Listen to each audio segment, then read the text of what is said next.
Does your calendar look like this? Psst, it doesn't have to. I'll show you how to replace them with videos so you can take back your calendar and finally check some stuff off your to-do list. We'll use Snagit to capture and record our screen in this video. If you don't already have Snagit, you can find a link to a free trial in the description below. Number 1, informational updates. Ever had those days where you jump from meeting to meeting and the phone rings and the delivery guy's at your door and you have a half written sticking out on your desk, but you just forgot what you were supposed to be doing?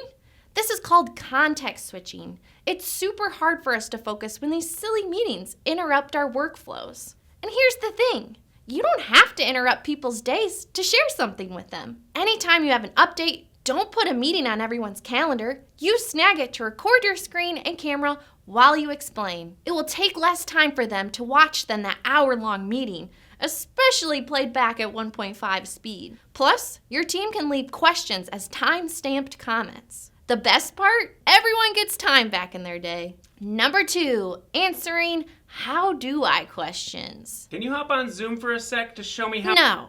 Let's be real. These type of meetings are never just 1 second, and odds are you've answered that question or taught someone that process before.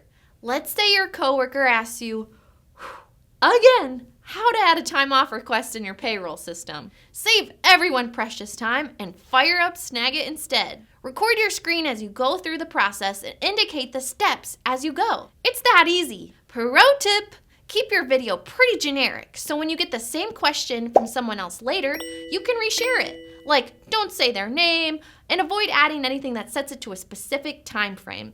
Number 3, providing feedback. Giving someone feedback on a project can be stressful. You might schedule a meeting with someone because it's faster than trying to explain the changes in an email. But have you tried video? An informal video message can provide the same clarity as a meeting without the hassle of aligning schedules. Just pull up the work you're reviewing on your screen, start recording with Snagit, and walk through the changes you're looking for. You can even draw on your screen as you're talking so it's clear what you're referring to. And there you have it, 3 types of meetings you can remove from your calendar and get some precious time back in your day. Tell us in the comments what meetings you'll be replacing with video. If you enjoyed this video, give it a like. Thanks for watching.